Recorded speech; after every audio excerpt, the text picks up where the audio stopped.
Oui, je suis en direct là. J'ai déjà lancé le direct. J'ai lancé le direct. Je suis en direct. Je suis en live là.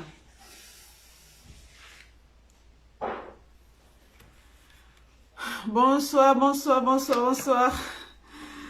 Bonsoir, connectez-vous, partagez le direct. Je vais mettre une musique qui parle du Cameroun. Donc voilà. Je vais arrêter. Ils vous nomment tous les deux à la tête du service. Donc, la musique nous dit tout, que nous devons nous battre pour notre pays, nous devons nous battre pour que notre pays renaisse. Nous voulons retrouver un pays développé, un pays en voie de développement, comme l'avait laissé le regretter l'ancien président Amadou Ahidjo.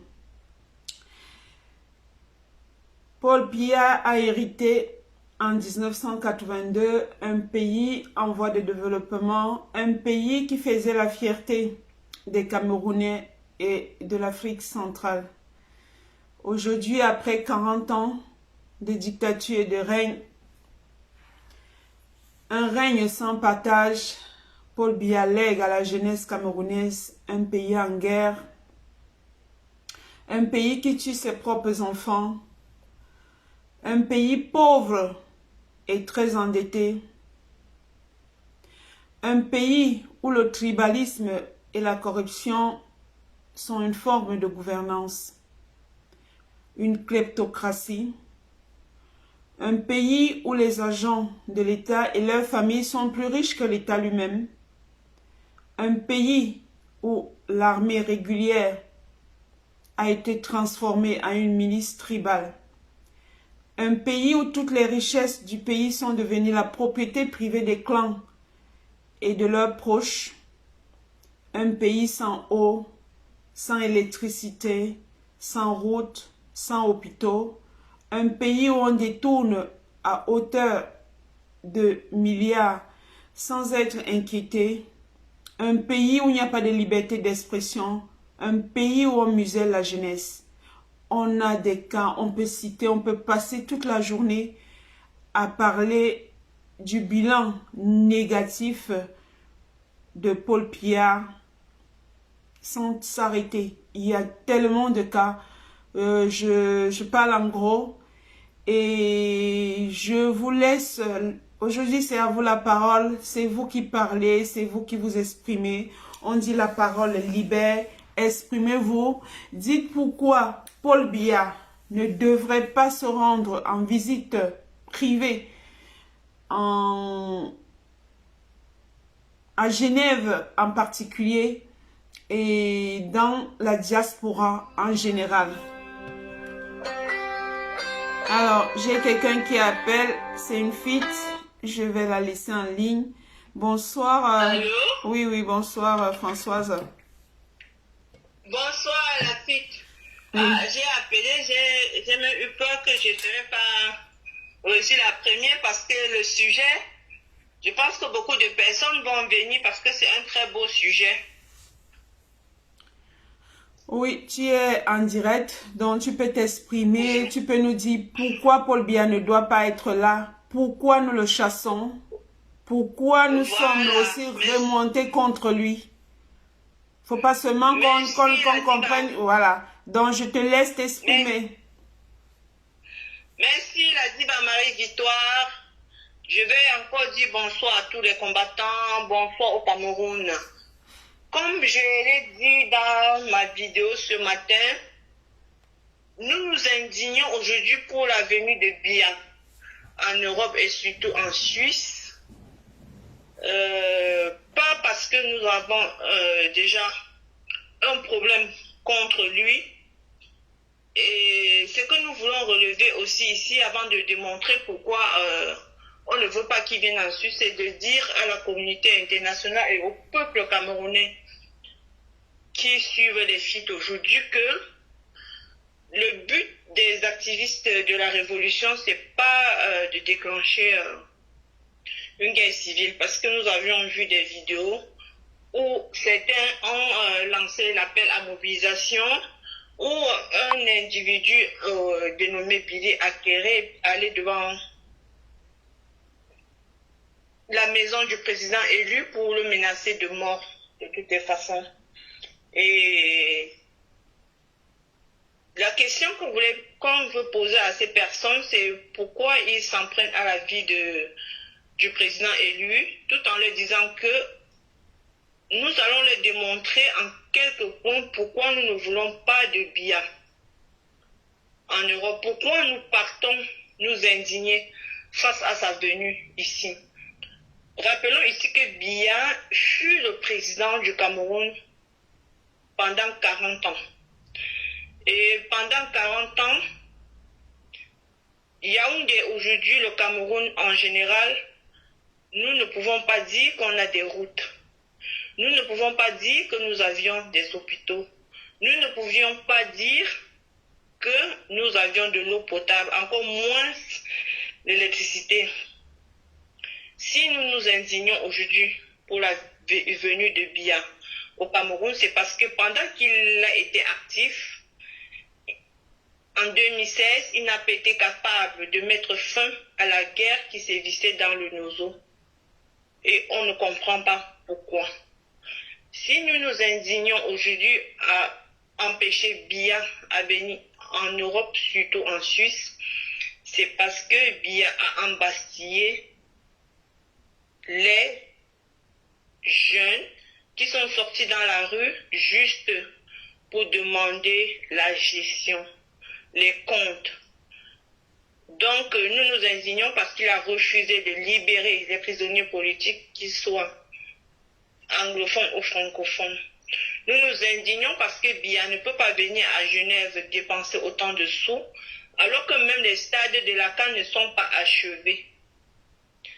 Nous nous indignons parce que nous refusons, nous empêchons à Biya de venir en France, en Suisse ou dans d'autres pays de l'Europe, parce que Biya n'a pas été capable, malgré qu'il ne soit plus actif, de demander les comptes de 180 milliards alloués pour le compte de la Covid, que ces ministres se sont partagés.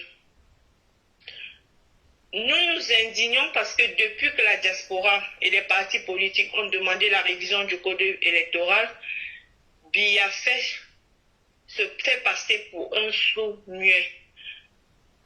Nous nous indignons parce que depuis l'avènement du Covid, Biya n'a pas pris parole pour reconforter le peuple. Donc, il faut que le peuple camerounais sache que nous n'empêchons pas Biya de venir en Europe, surtout en Suisse, parce que nous ne l'aimons pas. Non, c'est parce que nous voulons qu'il nous rende compte de ce qu'il a fait du Cameroun depuis 40 ans. Il faut que certaines personnes qui se font passer pour le peuple écan le comprennent. Nous n'avions rien contre le président Biya, la personne de Biya.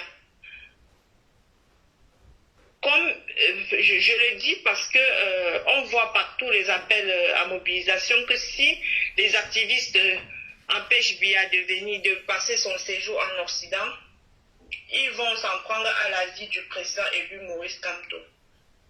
Ils n'ont qu'à mettre sur les pancartes ce qu'ils revendiquent, ce qu'ils demandent au président élu Maurice Kamto, celui-là à qui Biya a volé les élections en 2018, ce qu'ils lui réclament. Comme ça, le président élu sera capable de leur répondre comme nous répondons aujourd'hui. En quelques points, ce que nous demandons à Biya. Nous voulons rappeler à ces soi-disant écans, parce qu'il faut le préciser, ce n'est pas tous les écans qui sont dans cette logique, que le seul crime du président élu, c'était d'avoir accepté d'entrer dans le gouvernement afin d'empêcher le Nigeria de prendre Bakassi.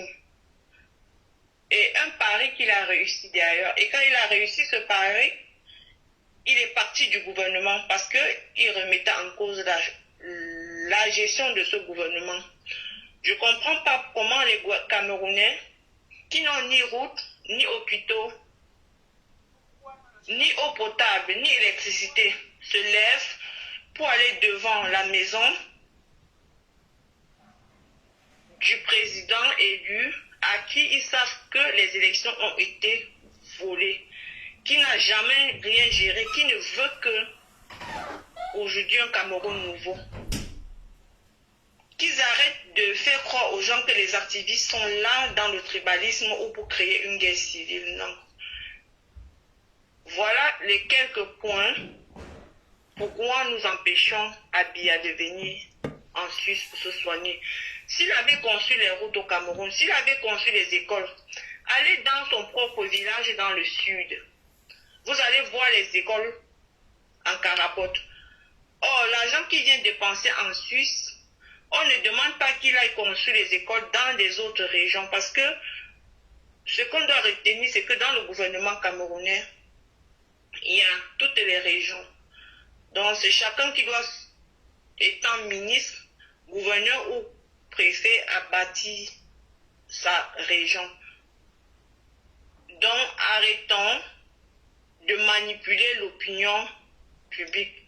Les activistes révolutionnaires, la diaspora résistante n'est pas là pour créer une guerre civile.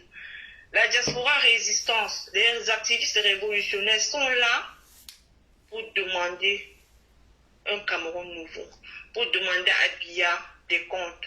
Pourquoi le Cameroun n'a pas été construit en 40 ans? On n'a rien contre sa personne, comme bon nombre d'activistes le disent. On lui réclame des comptes. On a un pays qui a été dirigé par lui pendant 40 ans et que rien n'a été fait. C'est ce que je peux dire ce soir. Et continuer à dire aussi, si j'ai encore du temps pour moi, Marie-Victoire, a dit que si les combattants se battent aujourd'hui, c'est pour voir un Cameroun nouveau où on peut avoir accès aux soins de santé, à l'éducation, à l'électricité et à l'eau potable. Et pour ça, tous les Camerounais soucieux de ce Cameroun nouveau doivent rejoindre la révolution. Merci. Ceux qui sont à la diaspora doivent rejoindre la résistance, surtout cette semaine très mouvementée, où nous avions 3 dates. La première, c'est le 14 juillet, c'est demain. Vous auriez une action coup de poing faite par les résistants de Paris. Et à Genève, le 17. Et la dernière date, c'est le 22 juillet, devant l'ambassade du Cameroun à Paris, pour demander à l'ambassadeur de nous dire pourquoi Yaoundé a augmenté les prix du passeport et les prix du visa. Donc, vive la Renaissance, vive un Cameroun nouveau et vive le président élu. Merci encore de m'avoir pris. Merci Françoise. Bonne soirée, nous sommes ensemble. Nous vaincrons. Donc voilà l'intervention de Françoise. Pourquoi nous ne voulons pas voir le tyran Paul Biya dans la diaspora? Elle a intervenu, le numéro est épinglé. Le numéro est épinglé, vous pouvez appeler. Vous pouvez appeler. Je vois quelqu'un dire, voilà, c'est pas seulement pour nous. Est-ce que tu peux appeler? Est-ce que tu peux appeler pour intervenir? Donc, j'attends les appels. Kacham. Comme disait Françoise, il y a une opération prévue demain à Paris. Et il y en a l'autre à Genève pour samedi, pour le rassemblement. Levons-nous, retrouvons-nous à Paris ou à Genève pour dire à Paul Biya que nous ne voulons pas de lui dans la diaspora. Pour lui dire que nous voulons qu'il rentre se soigner dans les hôpitaux qu'il a construits au Cameroun. Donc voilà, j'attends les appels, sinon je vais essayer de joindre certaines personnes qui m'ont promis qui ont voulu s'exprimer dans le live. Si Maman Elisa veut s'exprimer, elle peut m'envoyer une invitation. Si Maman Elisa veut entrer dans le direct, une invitation si possible. Il est possible aussi d'envoyer des invitations. Hein. Tac, tac, tac, je vais regarder. Non, non, non, non. J'ai personne.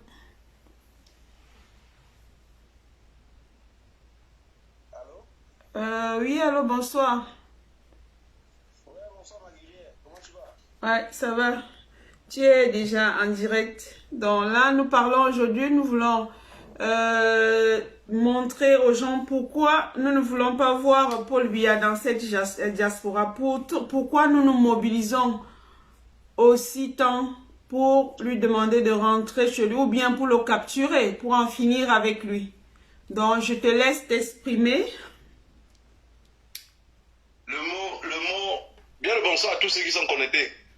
J'étais en train de chercher à écouter bien le live. Maintenant, je n'arrivais pas à capter parce que je me dis que j'ai un problème de réseau où je me trouve. Ouais, mais je suis très content déjà pour la mobilisation et ce que vous êtes en train de faire parce que ce n'est pas facile que 2 ou 3 ans après, dans cette lutte, on reste toujours avec la même détermination. Voilà. Le fait que la diaspora ne veut pas de Paul Biya en diaspora, c'est déjà que nous, on vit ici. On a un modèle de vie ici. Et toute personne qui vit en diaspora, je pense qu'on devait avoir, comment on dit, quand vous voyez, il y a un mot au Cameroun qu'on a l'habitude de dire, quand ton voisin sort une piche qui te plaît, tu triches, non? Bien sûr. Alors, si monsieur Biya Paul vient en Europe depuis 82 et qui n'a pas l'habitude de tricher aucune piche, ça veut dire que c'est un paresseux. Parce que il ne peut, même celui qui est mauvais finit toujours par tricher, même le sens des canapés posés chez les autres. Alors si M. Biya, depuis 82, donc ça veut dire 40 ans aujourd'hui, M. Biya n'a jamais pu tricher, même ce ne reste qu'une piscine de l'hôtel intercontinental. Pourquoi continuer à venir? Alors, le plus gros problème aujourd'hui qu'on a avec M. Biya Paul, c'est que M. Biya a plongé la crise anglophone. Parce qu'il nous a laissé dans une médiocrité pas possible, mais on ne s'est jamais plaint. Les Camerounais ont appris à se débrouiller. M. Biya a passé le temps à voler les élections au Cameroun. Depuis 92, les Camerounais l'ont laissé tranquille. Mais où on a décidé qu'on ne pouvait plus jamais laisser M. Biya tranquille, c'est le fait d'attaquer le peuple anglophone. C'est le fait de nous proposer un dialogue qui n'existe pas. Un dialogue que M. Biya Paul lui-même est incapable de venir sur le terrain. Ça veut dire que M. Biya se fout de nous. Voilà. Le mot capturer M. Biya à Genève, c'est un mot que beaucoup de personnes le prononcent, peut-être sans détermination. Cette fois-ci, quand on va à Genève, il faut que chacun, avant de sortir de chez lui, se prépare qu'il peut être cadavre avant de rentrer à Genève. Puisque la Suisse nous a fait comprendre la dernière fois que M. Biya était rentré au Cameroun. Donc il ne devait plus être là. Alors, en réalité, je suis en train de penser qu'on se trompe. Ça veut dire, la France est juste là comme de tapadère, je ne sais pas comment on dit ça en français, comme juste une couvreuse. Alors celui qui commande vraiment le Cameroun, c'est la Suisse. Parce que M. Biya aurait conditionné la Suisse en disant, mais alors, vous ne me soutenez plus, vous m'avez lâché, vous m'avez abandonné. Donc ces gens-là ont crié jusqu'à vous ne faites confiance. La Suisse a dit non, on ne les fait pas confiance, on voulait juste que c'est calme. Monsieur le Président, revenez. Alors on repart en Suisse pour dire à la Suisse que, comme la dernière fois vous nous avez promis qu'il ne devait plus revenir, alors vous nous avez menti. Nous on ne vient plus maintenant pour demander qu'il rentre. Nous on vient maintenant pour qu'il reste ici. Donc ceux qui commencent à aller à Genève et capturer M. Biya, non pas pour un dialogue de paix, non pas pour que M. Biya reste à Genève, qu'on le voit toujours à vie. Puisqu'il n'est pas capable de rester au Cameroun, il préfère être président de la diaspora. Alors la diaspora est en perte de vitesse et veut un président pour eux. On partirait à Genève. Maguillet, Oui. j'ai envie de te dire quelque chose. Aujourd'hui, la lutte de notre pays est à un point où on ne doit pas le prendre avec la rigolade. Nos vies sont en danger. Ce monsieur vient, il est le chef d'un cartel. Et ce cartel est éparpillé partout. Et la Suisse est le patron de ce même cartel-là. Aujourd'hui, j'ai vu nos frères anglophones qui sont allés devant l'hôtel intercontinental pour crier leur ras-le-bol. Vous avez vu que la police suisse sont dehors. Mais on nous fait comprendre qu'il est en cours séjour privé. Ouais. Depuis quand pour un voyage privé, quelqu'un les garde de ce pays-là qui le garde. Donc, il est venu en tant que président du Cameroun. C'est vrai. Et nous, on participe en tant que les enfants de ce président-là. Que chacun se tienne prêt. la Suisse, ce n'est pas un rigolade, ce n'est pas une séance de photo, ni le roi bébé. Quand on va en Suisse, on doit rentrer, chacun doit récolter quelque chose qu'il a sémé là-bas. Ça fait 2 ans que ce monsieur n'a pas mis pied en diaspora. Mais ça fait 2 ans qu'on attend que ce monsieur peut convoquer un dialogue national. Chose qu'il n'est pas capable de le faire. Et quelque chose encore une fois de plus que je voulais profiter sur cette page-ci pour donner comme information. Il faudrait que les Camerounais enlèvent dans leur tête le mot tribal. Le tribalisme au Cameroun n'existe pas. Voilà. Parce que si on va à Genève, et que monsieur Bia venu pour nous provoquer, si quelque chose arrive là-bas, il y aura toujours le tribalisme. Si monsieur Bia rentre au Cameroun, demain il meurt, il y aura toujours le tribalisme. Le tribalisme ne va pas s'arrêter. Est-ce que vous avez compris ce qu'il veut dire? Oui, moi je te comprends. Voilà. Donc la capture de monsieur Bia va pour tous les Camerounais.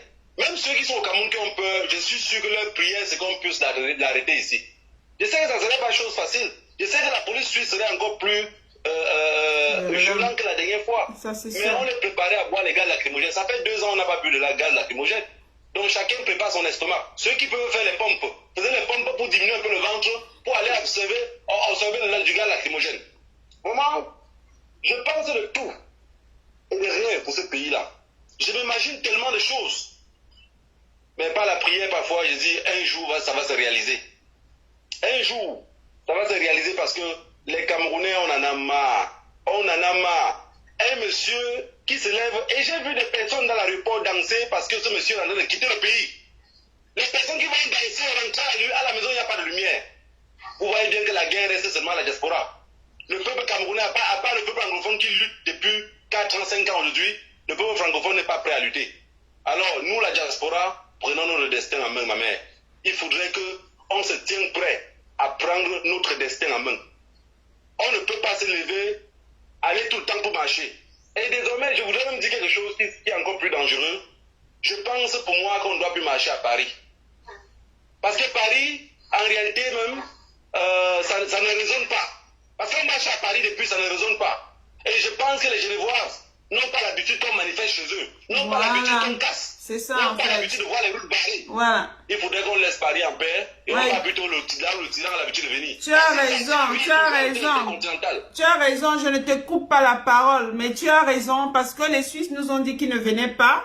Et on voit qu'il accueille en grande pompe. Il accueille comme si c'était qu'il était en visite officielle. Pourtant, il est en visite privée. C'est penser ces jours comment organiser une grande manifestation en Suisse, comme, je sais pas, le 18 mai, comme le 3 juillet dernier, pour leur montrer que nous ne sommes pas du tout contents. Tu as raison sur ce fait-là. Bon, je te laisse continuer. Voilà, Maguire, j'ai pensé beaucoup de choses et je me suis dit, on pouvait changer place de la République à place de la nation. Parce que finalement, les deux ont le même nom. À la place de la République, on va voir un monument devant nous. À la place de la nation, on va voir un hôtel devant nous, sur lequel M. Biapol occupe le 6e étage. Alors, désormais, il faudrait que les Camerounais se mettent en tête que non, on n'a plus rien à marcher à Paris. Paris, c'est pour nous embrouiller. Monsieur Bia, le problème, c'est la Suisse. Chaque fois qu'on parle du Cameroun, on dit la Suisse est pour le dialogue. La Suisse dialogue depuis quand? Ils attendent combien de morts camerounais pour dire à M. Bia que ça suffit. Alors, si M. Biapol est venu en Suisse, c'est parce que là-bas, il se sent plus en sécurité et il a peur des Français. Je voudrais que tous les Camerounais, sans exception, tous les Camerounais à Genève, samedi à Genève, il faudrait que les révérends se rappellent de nous. N'oubliez pas qu'il y a 2 lignes de tram qui passent là-bas et il y a 6 bus qui passent par le même chemin. Il faudrait qu'on rentre de Genève. Chaque personne qui vient à Genève dit, je n'ai jamais vu des fous comme ça. Que chacun passe l'espoir qu'il peut rester là-bas en cellule même pour 2 jours avant de rentrer. Et n'ayez pas peur des amendes, parce que ce qu'ils vont nous intimider avec, ça serait des amendes. Et j'ai bien dit, il faudrait que tout le monde qui arrive à Genève ait le courage de cacher vos documents. Mettez vos documents ailleurs, quand la police vous arrête. La police n'a jamais l'opportunité de mettre 10 personnes dans un camion pour les amener au commissariat pour les interroger. Parce qu'ils veulent voir s'ils ont les documents. Mais si vous avez arrêté les documents entre vos mains, la police va prendre vos documents, va enregistrer le nom et va vous laisser partir. Après, vous allez avoir les amendes. Et les amendes suisses, c'est que si tu ne payes pas, tu ne pourrais plus entrer en Suisse. En Suisse, oui, alors, si vous n'avez pas de documents, ils ne vont rien vous faire. Il faudrait qu'on apprenne des petites méthodes comme ça parce qu'on est en guerre. On est vraiment en guerre, même si la guerre est asymétrique. Mais il faut qu'on sache qu'on va en guerre. Chacun puisse se préparer, ma mère. D'accord. Voilà. Je pense que avec la mobilisation que vous êtes en train de faire, vous êtes en train de faire un travail énorme. Et j'ai vu une fois de plus que tous les Camerounais sont prêts. Tous les Camerounais sont prêts à aller à Genève. Vous avez vu, je ne sais pas si tu as vu comme moi, que toute la base unie, on comprend que M. Biapol est en train de venir, il n'y a plus de guerre entre nous. Non, c'est Tout fini. le monde est d'accord qu'on doit aller chasser le tyran. Bien sûr. Alors, même si on doit rentrer derrière bagarrer, pour le moment, il y a une souris qui est sortie du trou. Donc, on ne sait pas où il est caché. Et ça, une fois de plus, je dis merci. Merci à tous les Camerounais qui ont décidé qu'ils ne vont plus se lâcher et qui ne vont pas se taper entre eux et qu'on va aller chercher la souris. Que le Dieu de nos ancêtres vous bénisse tous et vous donne une fois de plus de courage. Rendez-vous samedi prochain. Merci à toi, ma mère. Merci à toi aussi. Merci, grand-père. Je crois qu'on t'a écouté. C'est être prêt. On va en guerre en Suisse. Être prêt à absorber les gaz lacrymogènes. Merci de ton intervention. Merci, ma belle. Merci à toi. Merci, ma guerrière. Bonne soirée à toi. Bonne soirée. Appelez. Mais pourquoi vous n'appelez pas? Nous sommes fatigués de cette dictature. Nous voulons une répartition égale des richesses de notre pays. Il faut que tout le monde en profite. Le Cameroun n'appartient à personne. Le Cameroun appartient à tous ses enfants. Nous en avons marre de la malgouvernance. Paul Biya n'a pas le droit de se retrouver parmi nous dans la diaspora. Il passe tout son temps à narguer la diaspora. Aujourd'hui, augmentation du prix des visas, augmentation du prix des passeports. Ça, c'est vouloir nous narguer, c'est vouloir nous empêcher d'arriver au Cameroun. Il n'y a que son départ qui peut faire à ce que les choses bougent au 237. Alors, vous devez appeler. Je vais prendre, voilà, une combattante de Bordeaux. Bonsoir Agnès. Oui, bonsoir Marie-Victoire. Oui, tu es en live. Nous sommes en train de dire pourquoi Paul Biya ne doit pas être là. Il faut que les gens le comprennent. Il ne faut pas que quelqu'un comme Billy Akere qui cherche à montrer que c'est les partisans du professeur Kamto qui sont contre Paul Biya. Le professeur Kamto ne gère pas le pays. Nous ne reprochons rien au professeur Kamto. Nous reprochons à celui qui a passé 40 ans au pouvoir sans penser à mettre un hôpital digne de ce nom dans notre pays. Donc, je te laisse en live. On t'écoute. Alors, bonsoir Marie-Victoire et bonsoir à les éditeurs de ta plateforme. Alors, pour commencer, je suis au travail comme d'habitude, donc ma voix va être un peu basse. Je ne sais pas si on m'entend là-bas. Tu m'entends? Moi, je t'entends. Je ne sais pas si les auditeurs t'entendent aussi, mais je crois qu'ils t'entendent. Voilà. Donc, excuse-moi de te faire répéter. La question exacte, c'est quoi? La question, c'est que pourquoi nous nous mobilisons pour empêcher aux tyrans d'être à Genève, de venir en visite privée dans la diaspora? Pourquoi nous le faisons?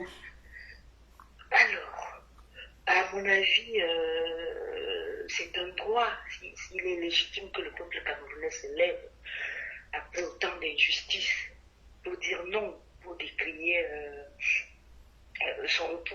son mécontentement par rapport à la mauvaise gestion des affaires du Cameroun. Notre pays se porte mal. Ce n'est plus un secret pour personne. La dette publique a explosé et le coût de la vie est extrêmement bas. D'ailleurs, souvent, je me demande comment ils font au Cameroun pour s'en sortir, parce que lorsque moi-même j'ai eu la chance de m'y rendre, moi qui venais de France, chaque fois que je changeais mon petit billet de 50 € et que ça partait à la vitesse de l'éclair, je me demandais mais comment on fait, comment les autres font. Si moi qui viens de Mbeng, soi-disant, où on s'en sort mieux, je me plains quand j'arrive au Cameroun parce que le coût de la vie a explosé. Combien de fois ceux qui y vivent Donc c'est légitime qu'on se lève. On ne peut pas rester inerte et insensible face à ce qui se passe dans notre pays. Notre pays, alors on fonctionne dans notre pays comme si on vivait en autarcie. C'est-à-dire la gestion de la chose publique là-bas est catastrophique. Il n'y a pas de traçabilité, la pauvreté explose. Et donc, à mon avis, celui qui ne se lève pas n'a pas encore compris. Voilà. Nous, qui nous levons d'ailleurs de l'étranger, de ce qu'on appelle la diaspora, je tiens à préciser ici que je ne suis pas de la basse, le détail pour la peine. Je me sens politique et pas, je me sens activiste politique, mais pas avec les mêmes voix que la basse aurait. Ok? Donc, je peux, c'est avec fierté que je me déplace partout pour combattre le tyran, à ma manière, c'est-à-dire avec les mots. Et donc le déplacement de la Suisse se justifie par plusieurs raisons. Les revendications que nous avons depuis 2018 sont les mêmes aujourd'hui et pire encore, parce que depuis qu'on revendique, rien n'a changé en réalité. Et quand un peuple est conscient que la justice ne sera jamais de son côté, il a le devoir de se lever pour l'exiger. Les droits fondamentaux au Cameroun, les droits fondamentaux auxquels chaque citoyen peut prétendre sont bafoués à tous les niveaux. L'impunité, il y a une règle,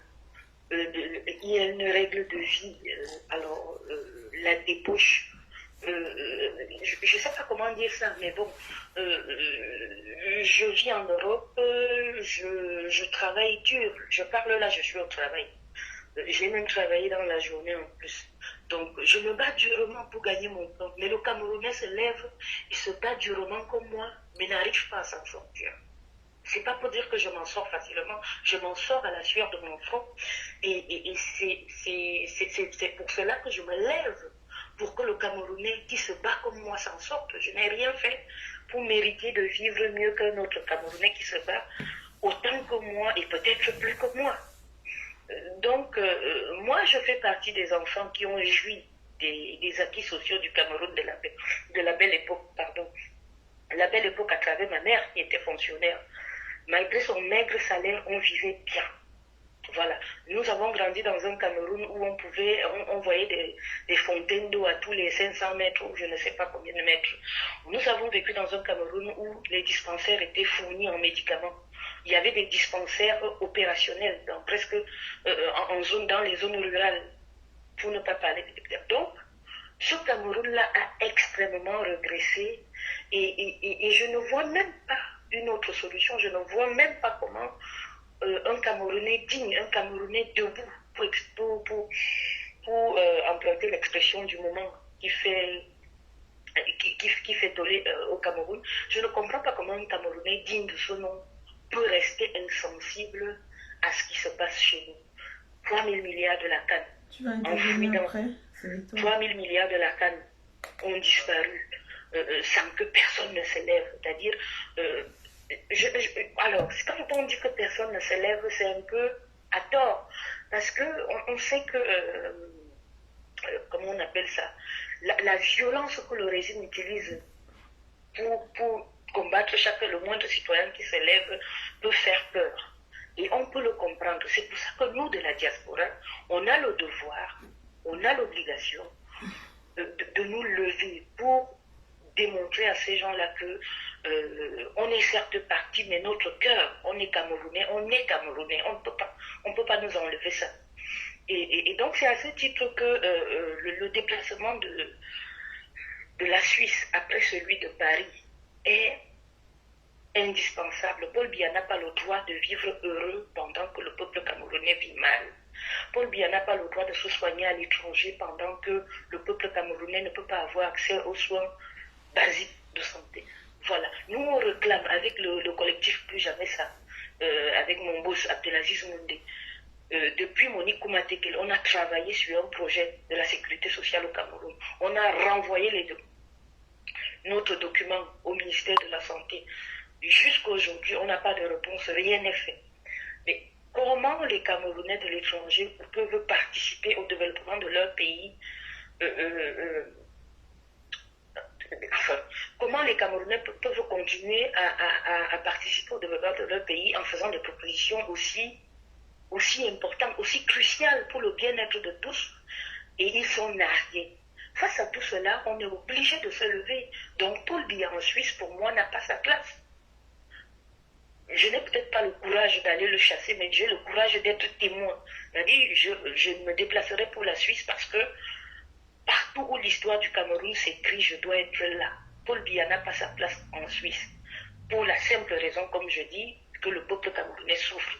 Nos frères de la zone anglophone sont tués tous les jours. Alors, l'Assemblée nationale vient de clore sa session extraordinaire où le débat sur la crise anglophone n'a pas été à l'ordre du jour. Je veux bien que les députés existent au Cameroun. Même les jeunes députés n'ont pas pu imposer que la crise anglophone soit discutée au Cameroun. Tu comprends donc qu'on ne peut s'appuyer sur personne. Le peuple camerounais est livré à lui-même et donc c'est de notre devoir de nous lever. La question ne se pose même pas.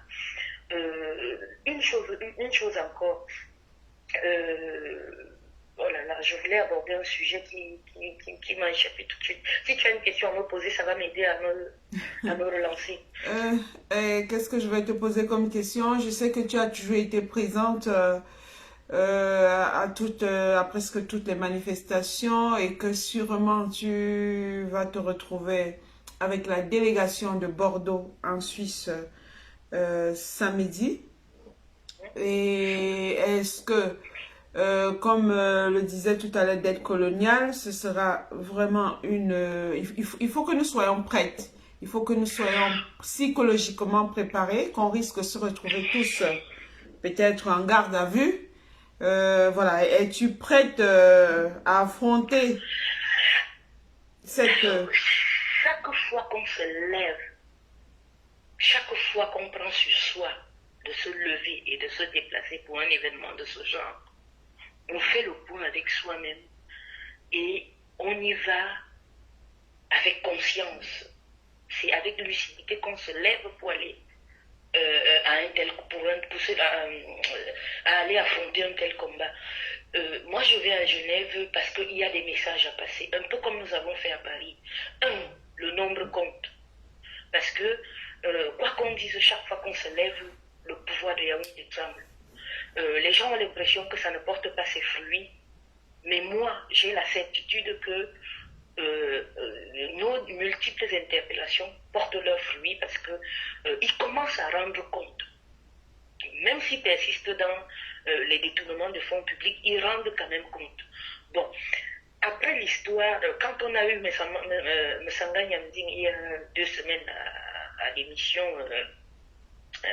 d'Equinox, comme on appelle encore ça, le dimanche il y a 2 semaines, qui disait que oh là là, le compte rendu, comment on appelait ça, l'expression m'échappe un peu. Oh là là, on attendait un document sur la gestion de Covid, l'audit. L'audit, ouais. Voilà. Qu'il ne peut pas être rendu parce que, et qu'il est d'accord que cet audit ne soit pas rendu parce que les têtes qui vont tomber risquent de faire beaucoup de mal au Cameroun. Quand on entend un monsieur comme ça s'adresser, parler à une chaîne, à un moment de grande écoute comme ça, dire des choses aussi insensées, aussi méprisables pour le peuple, ça veut dire qu'au Cameroun, on ne fonctionne pas pour rendre compte au peuple. Et là, moi, j'ai pris ça comme une injure. Comme une grosse injure à l'endroit du peuple qui a un droit. Si on dit que Paul Biya a été élu par le peuple, même si on connaît comment ça s'est passé, la moindre des choses, c'est que on nous rende compte. Et donc, il est donc important. Le combat que nous avons choisi de mener, c'est un combat rude. C'est un combat de longue haleine. Il est important que nous continuions. D'ailleurs, j'en profite pour te féliciter pour ce que tu fais. L'audimat n'est peut-être pas ce qu'on espère, mais la qualité est là. La qualité des sujets est là. Tu œuvres à ta manière pour l'éducation, l'éveil des consciences des Camerounais. Nous devons œuvrer chaque jour dans ce sens-là. Chaque Camerounais, si chaque jour on gagne un Camerounais qui a compris la nécessité de se lever pour ses droits, qui connaît ses droits, parce que le tout c'est de commencer par connaître ses droits. Quand on connaît ses droits, on peut mieux les défendre. Donc, persistons sur le volet éducation, éducation, éducation. Ayons suffisamment d'intelligence pour ne pas tomber dans le piège du tribalisme qu'on nous tend régulièrement.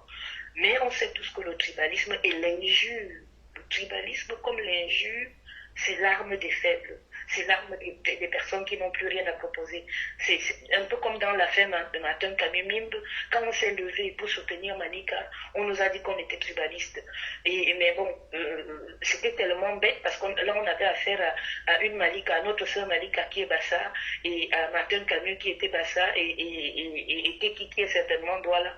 Donc la notion de tribalisme, parlant de Bamileke, n'avait plus sa place. Et tu comprends que ces gens-là perdent la raison. Ils perdent totalement la raison. Et on dit que quand tu soutiens Malika, c'est que tu es jalouse du parcours de Martin Kamimimbe.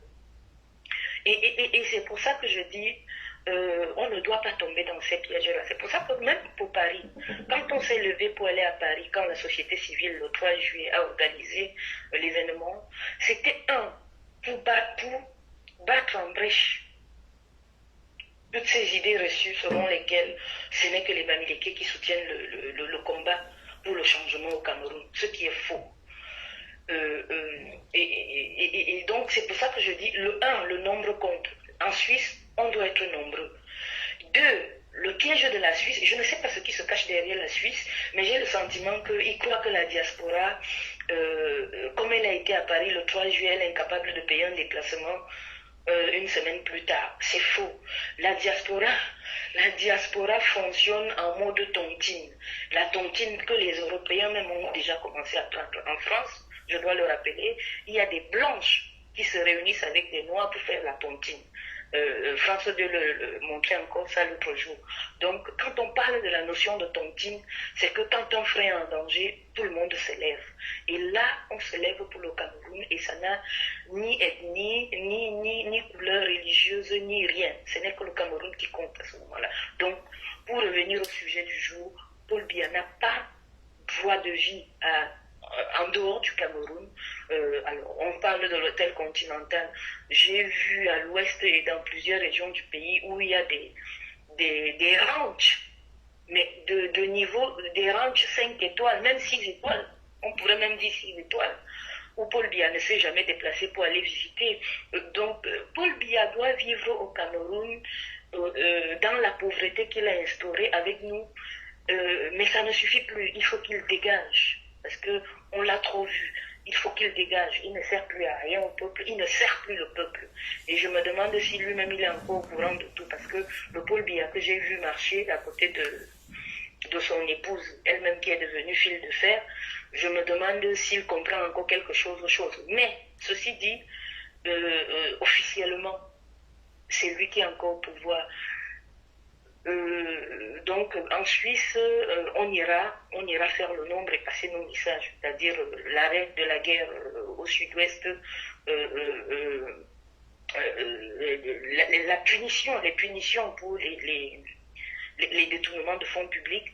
Là, on va revendiquer la traçabilité dans la gestion de la chose publique, parce que au Cameroun, la mercuriale bat tous les records, c'est-à-dire le sac de ciment qui peut coûter 3500 coûte au Cameroun 12 000 ou je ne sais pas combien. Okay. Le stylo. Ok, Agnès. Il y a Dette Coloniale qui a fait une proposition. Il trouve que c'est la Suisse qui gouverne au Cameroun. Est-ce qu'il ne faut pas qu'on laisse un peu les manifestations en France pour qu'on les fasse maintenant ensuite? Parce que voilà, c'est eux qui reçoivent Paul Biya malgré la promesse selon laquelle il ne devait plus être reçu, avoir un visa, un laissez-passer pour venir en Suisse. Il l'accepte toujours. Oui, moi je crois qu'il n'y a pas un pays attitré pour ça. Partout où Paul Biya pose ses pieds, on doit pouvoir dire à ce pays qu'il est irrecevable. Que ce soit en Suisse, le combat Il y a 5 jours, on ne savait pas que le combat nous mènerait en Suisse. Donc, partout où Paul Biya est là, le combat se mène. Si c'est en Suisse, on est en Suisse. Mais on ira justement en Suisse dire les vérités aux Suisses, des vérités qu'ils connaissent déjà, parce qu'il me semblait qu'ils avaient compris les cris du peuple camerounais. Mais avoir la nouvelle acceptation de Paul Biya, parce qu'il n'y a pas de sommet international à l'ordre du jour à l'étranger pour que Paul Biya soit dehors.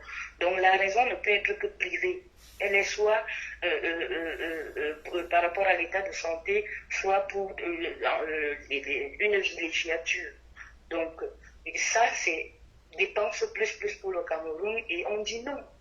Paul Biya n'a même pas droit au souffle de vie tant que le Camerounais se fait tuer au nord-ouest et au sud-ouest, et tant que les gens gagnent 32 500 pour payer. Voilà.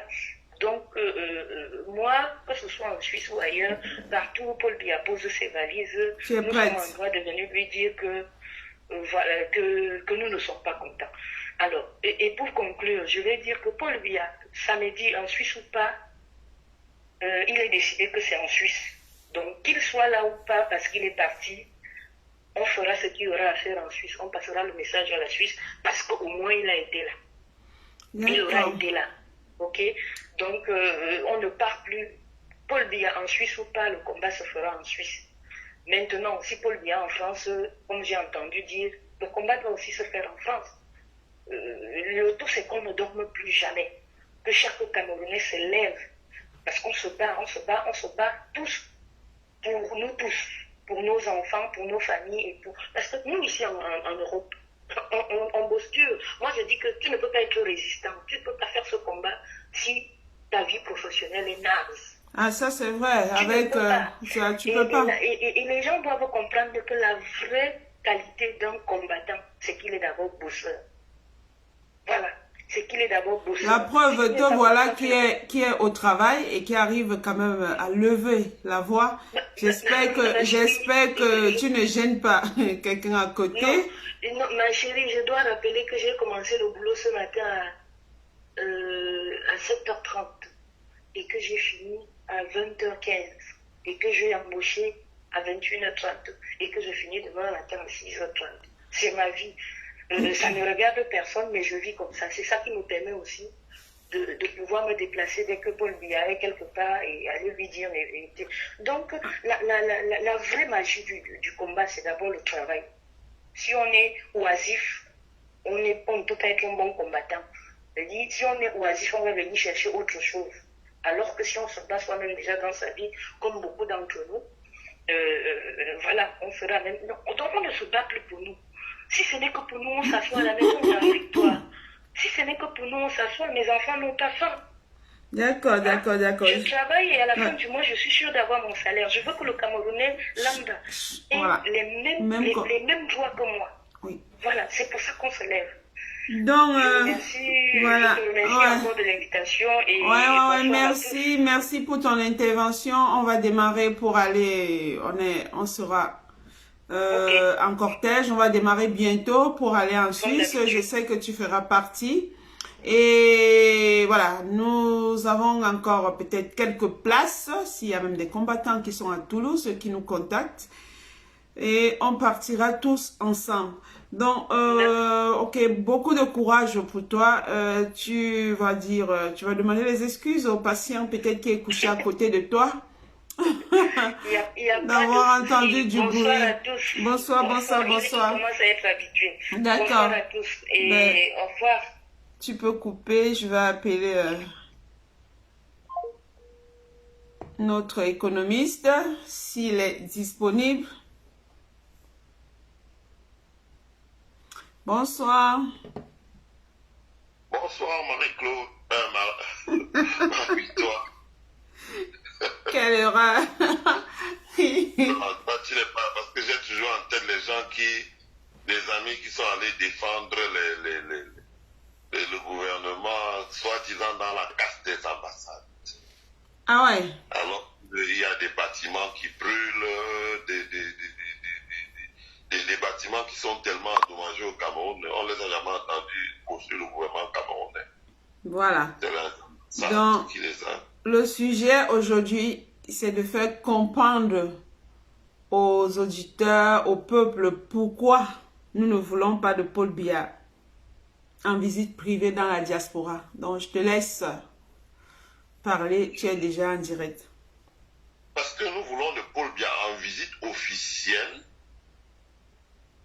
à l'étranger avec des hommes d'affaires camerounais, avec des femmes d'affaires camerounaises, des petits entrepreneurs camerounais, ou venir en Suisse dans un grand salon international professionnel pour aider, introduire ces gens pour qu'ils puissent trouver les financements, pour qu'ils puissent trouver les débouchés pour leurs produits, ou vendre, parce que la Suisse est au cœur de l'Europe.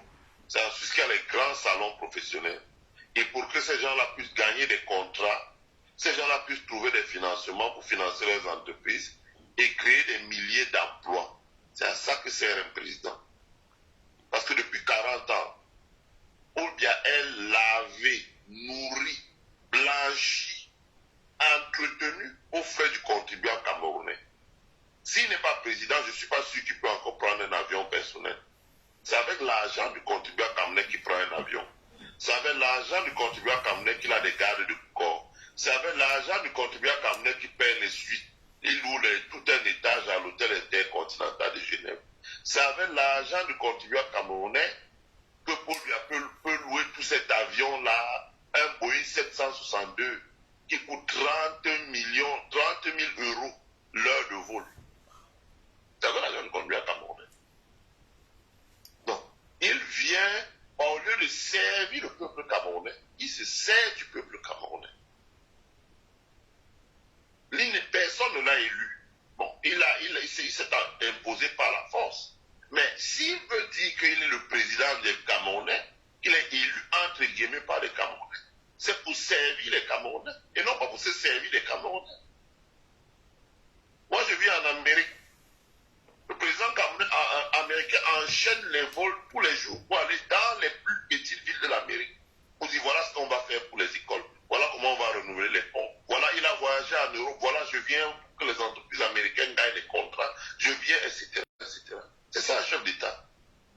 On lui a élu par les Camerounais. Quand est-ce que cet homme porte son attention sur les problèmes des Camerounais qui dit soi-disant non élus? Quand est-ce qu'il se préoccupe des problèmes des Camerounais? Les Camerounais ont des problèmes en crise en zone anglophone, où il y a une crise qui a déjà tué près de 50 000 populations civiles anglophones, dans lesquelles 10 000 combattants anglophones, qui sont des Camerounais, qui selon certaines sources américaines auraient déjà tué 15 000 soldats camerounais. 15 000. Même si ce sont des soldats camerounais, ce sont des Camerounais, ce sont des enfants du Cameroun. Et dois-je rappeler à Paul Biya que ces 45 000 personnes qui sont mortes là, ou c'est combien là, 60 000 personnes qui sont mortes, le sang de ces personnes, il l'a sur sa conscience. Et il y aura un tribunal pénal international. Je dis mais il y aura, parce que nous avons eu une réunion avec une coalition des plus grandes ONG internes aux États-Unis, je ne parle pas des Human Rights Watch, Amnesty International, qui ont dit que c'est un combat qu'ils vont mener jusqu'à ce qu'on arrête tous les gens qui ont créé cette histoire-là et on met les Camerounais dans les problèmes. Et je rappelle que ça commence à porter parce que tous les ministres camerounais sont interdits de visa. Lui-même, Paul Biya, interdit de visa. Il a dû signer une ordonnance qui datait de 2014, qu'il avait refusé de signer. Il a signé ça en 2021, ça veut dire 5 ans plus tard, parce que c'est ça qui lui permettait de sortir du Cameroun. Sinon, il ne peut plus sortir du Cameroun. Quand est-ce qu'il s'occupe des problèmes anglophones? Quand est-ce qu'il sait qu'il faut arrêter la guerre? Il faut mettre tout le monde à terre, dialoguer. Est-ce qu'il sait qu'il y a des réfugiés camerounais qui ont fui la zone anglophone pour aller au Nigeria, qui ont fui la zone anglophone pour se réfugier à Douala, Yaoundé, qui ne vont pas à l'école? Les petits-enfants de 14-16 ans se prostituent pour pouvoir manger et vivre et nourrir leurs parents qui sont vieux, qui ne peuvent pas manger. Qu'à Bamenda, on peut se faire descendre, ou Boya, ou Limbe, on peut se faire descendre à tout moment. C'est devenu le Far West. Quand est-ce qu'il compte régler cette crise anglophone? Et puis, Paul Biya, depuis je ne sais pas combien d'années, près de 10 ans, n'a jamais fait une visite officielle auprès de son peuple à l'intérieur du Cameroun pour dire voilà quels sont les problèmes que vous avez à Douala, Quels sont les problèmes que vous avez à Yaoundé? Quels sont les problèmes que vous avez dans le septentrion du Cameroun? Quels sont les problèmes que vous avez à l'est du Cameroun? Moi, j'ai grandi à l'est du Cameroun. On parle même beaucoup de l'ouest, on oublie l'est. À l'est du Cameroun aujourd'hui, des pays étrangers ont éventré l'est du Cameroun. Des gros trous, ils creusent à la recherche de diamants, ils tuent le mercure, ils polluent l'environnement. Où est Paul Biya dans tout ça? Et on sait que le mercure dans le sol, c'est 300 ans de pollution. 300 ans de pollution, on ne peut pas dépolluer ça. 300 ans de pollution. On sait ce que le mercure a fait dans les pays comme la Chine, sur le sol et sous l'eau, contaminé. Qui va protéger ces populations? Où est Paul Biya? On ne l'entend pas. Le Cameroun a de gros problèmes d'endettement aujourd'hui. Le Cameroun a fait un budget de 4 500 milliards, mais l'État n'est même pas sûr de pouvoir trouver 2 500 milliards. Qui doit résoudre ces problèmes? Qui doit réunir tous les Camerounais? Les Camerounais ont des problèmes de chômage. Il n'y a pas de travail au Cameroun. 90% des enfants au Cameroun en âge de travail n'ont jamais vu un bulletin de paie. Parce que quand on dit le travail, ils nous disent le Ben Skin. Le Ben Skin. L'enfant de quel ministre fait le Ben Skin?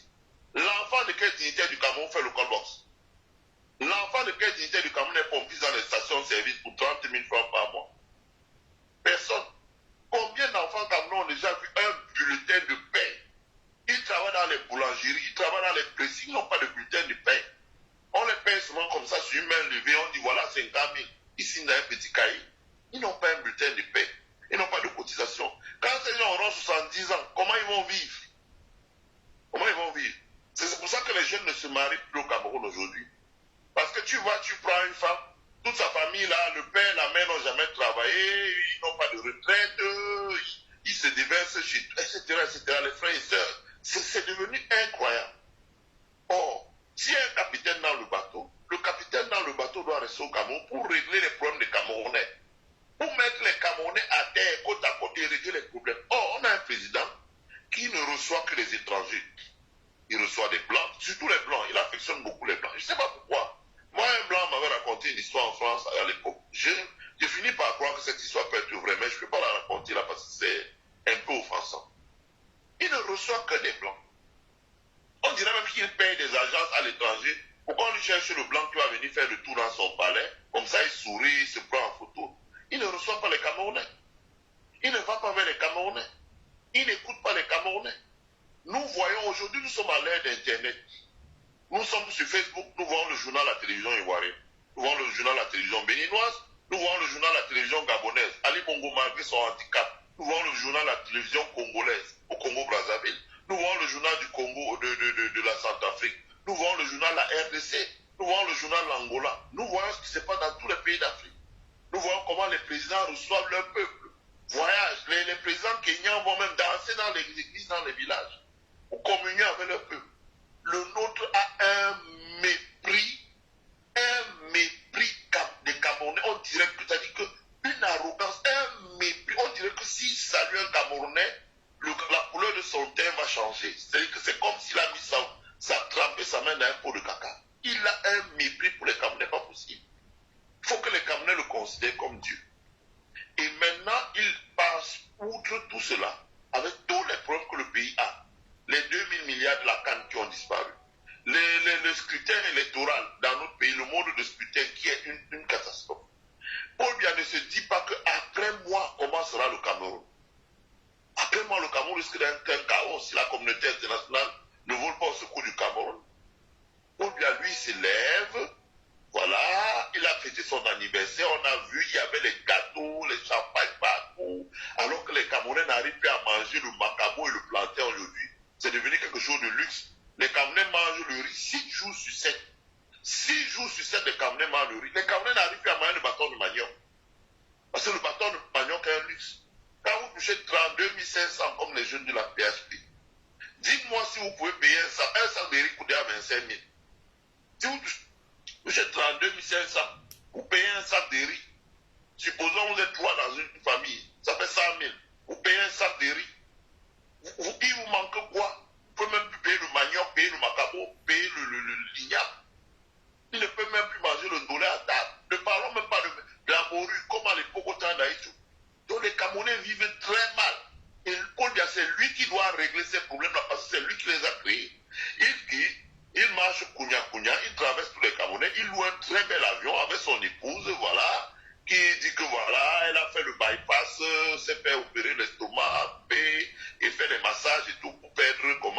chemise libre, il traverse, il monte dans l'avion, il part en Suisse, se repose. Eh bien, la diaspora camerounaise dit non. Parce que j'ai suivi les gens qui essaient de donner à ça une coloration tribale.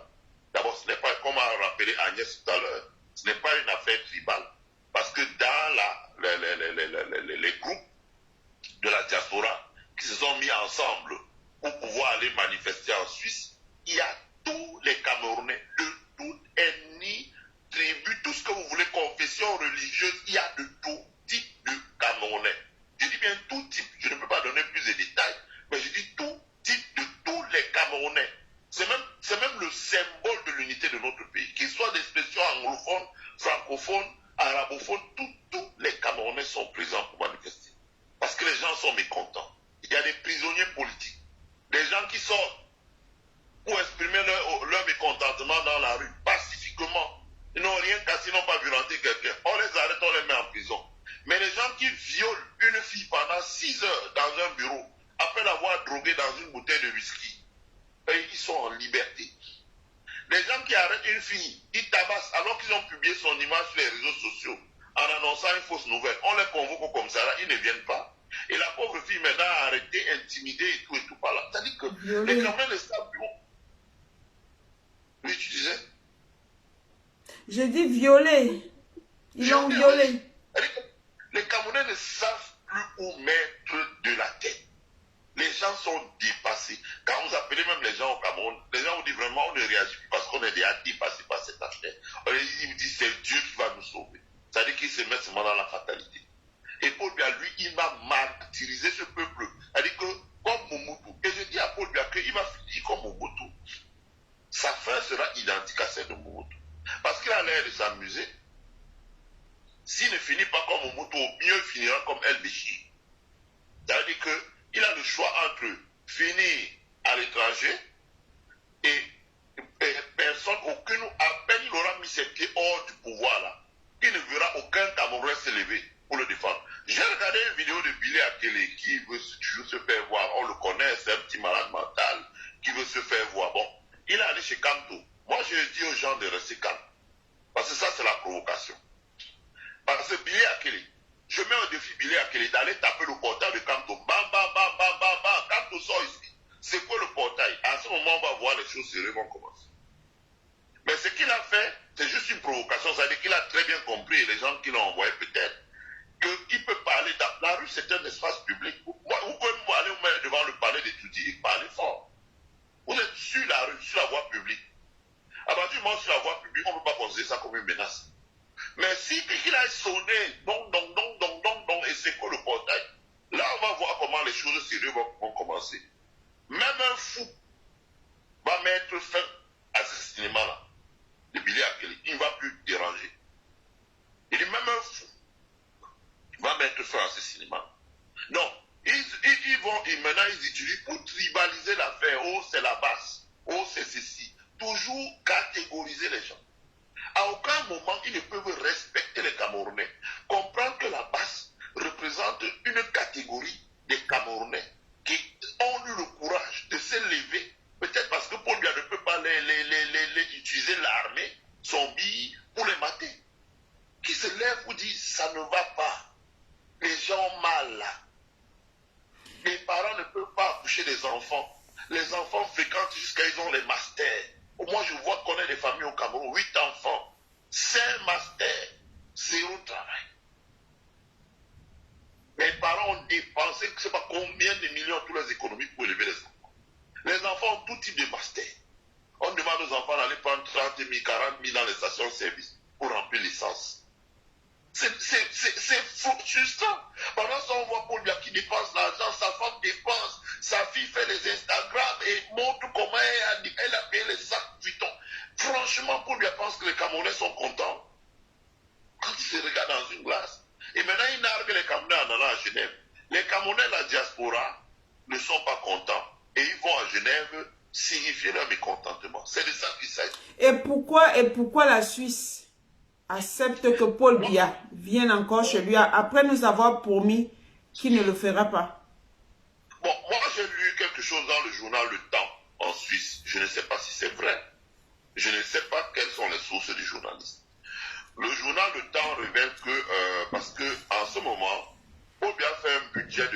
1500 milliards. Et dans le budget, il avait dit qu'il faut 3 000 milliards de recettes propres, de ressources propres, et 1500 milliards de prêts ou de remises de dettes, ou bien de rééchelonnement de dettes. Ce qui s'est passé, c'est que les bailleurs de fonds ont fait exactement comme lui. Le Fonds monétaire a aidé Paul Biya à rééchelonner la dette de l'eurobond des grands consortiums américains. On lui a dit juste ça. C'est-à-dire que quand ils sont allés en France, là, il y avait 1500 milliards sur la table. On dit que vous ne pouvez pas toucher 1000 milliards. Vous prenez juste 450 milliards. Vous rééchelonnez l'eurobond que vous aviez pris précédemment de 375 milliards. Vous payez la dernière tranche des intérêts. Ils ont pris 450 milliards. Pour satisfaire les fonds de pension américains qui, eux, après sont partis, ils ont dit, bon, nous, on n'est plus là-dedans. Cameroun, that's bullshit. On n'est plus dedans. Donc, il n'a pas eu, donc, sur les 1500 milliards qu'il escomptait, il a eu, disons, on va dire comme ça, 500 milliards pour rescompter, etc. Et puis, il a eu 180 milliards de remises de dons. Donc, on va dire 200 milliards. On est à peu près aux alentours de 700 milliards sur les 1500 qu'il cherchait. Il manque 800 milliards qu'il ne trouve pas. Mais il voyage donc pourquoi? Il n'y a pas de liquidité et il voyage. Non, je vais expliquer, tu vas comprendre. Tu vas comprendre. Donc, il n'arrive pas à trouver 800 milliards. Première chose. Deuxième chose, et les 800 milliards, là, il a déjà épuisé toutes les possibilités. Il est arrivé les Français, il est arrivé les Américains, il s'est mis à jouer devant le FMI parce que nous sommes au courant des choses. L'argent ne vient pas.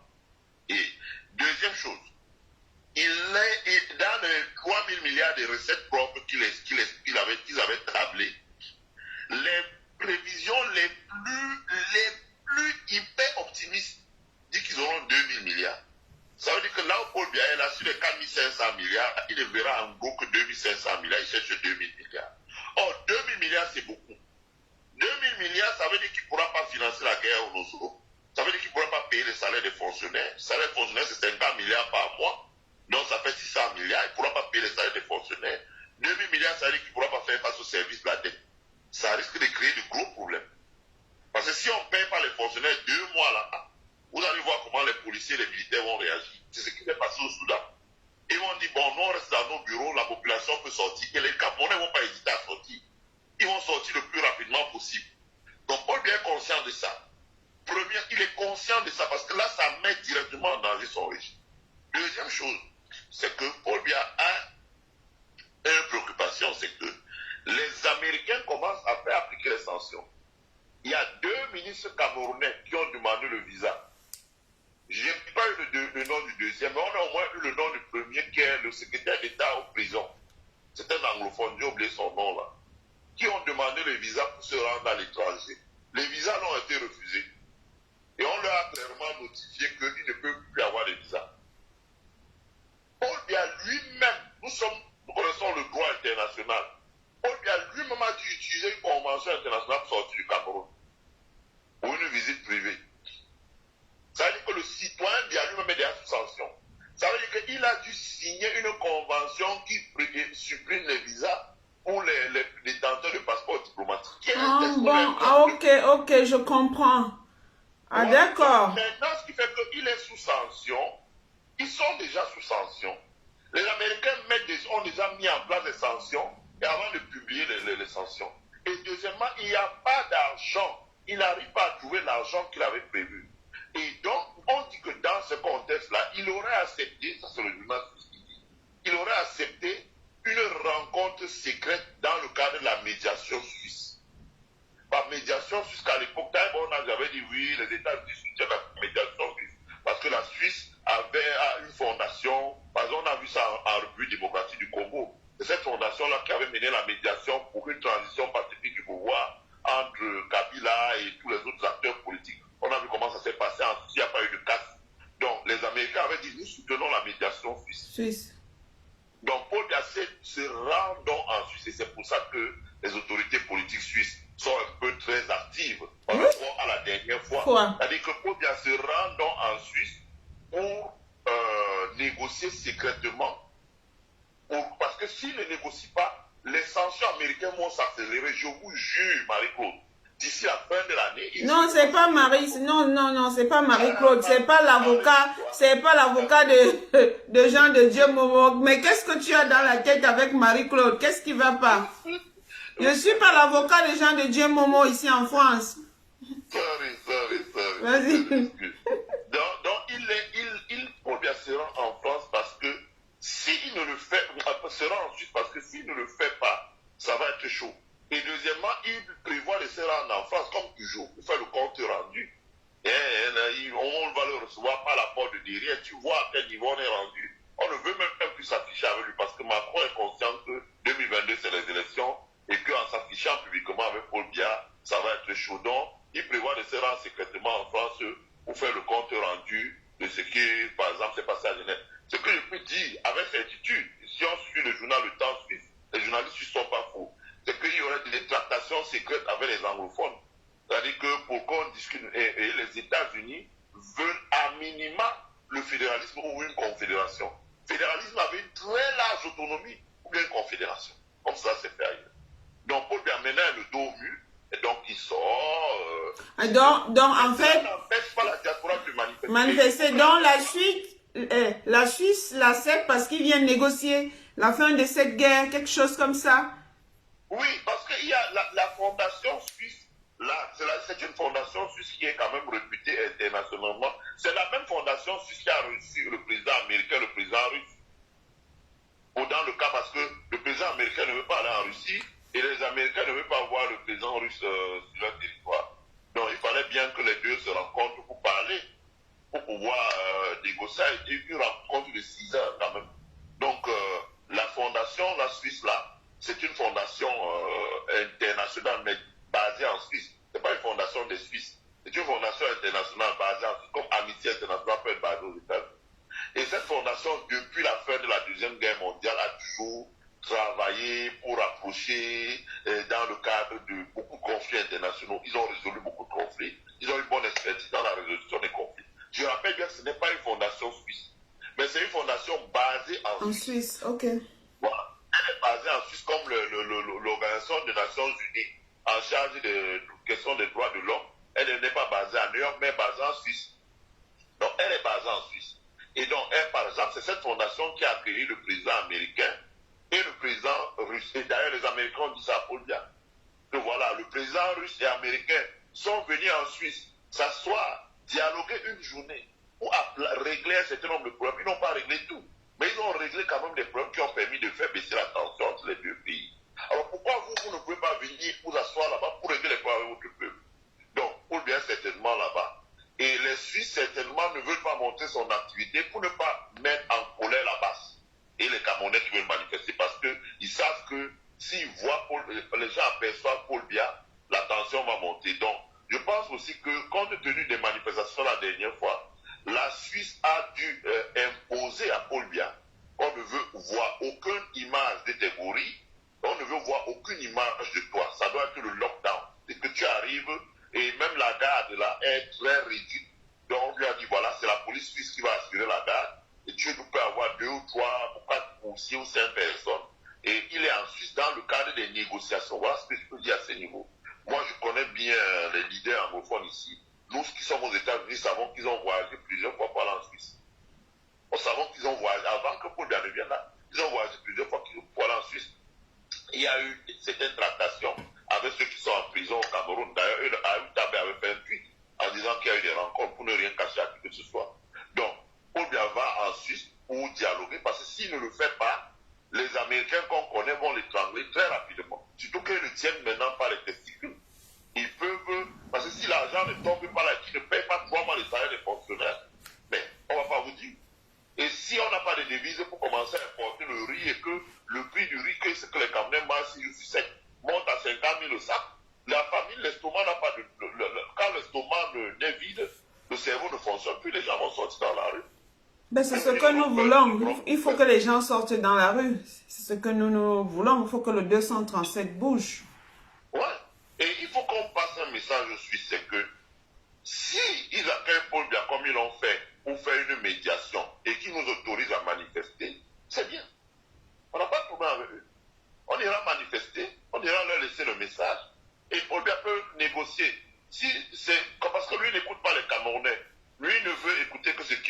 chez les Blancs, comme on dit entre guillemets. Mais, il faut que les Suisses sachent que s'ils accueillent encore Paul Biya pour des dépenses de luxe, des dépenses somptuaires, boire le champagne, croquer la vie en Suisse, après le départ de Paul Biya, nous allons nous battre pour que le Cameroun suspende les relations avec la Suisse. On ferme l'ambassade de Suisse, on renvoie son ambassadeur là-bas. On ferme l'ambassade du Cameroun en Suisse, on ramène notre ambassadeur à Yaoundé. Comme le Rwanda a fait avec la France.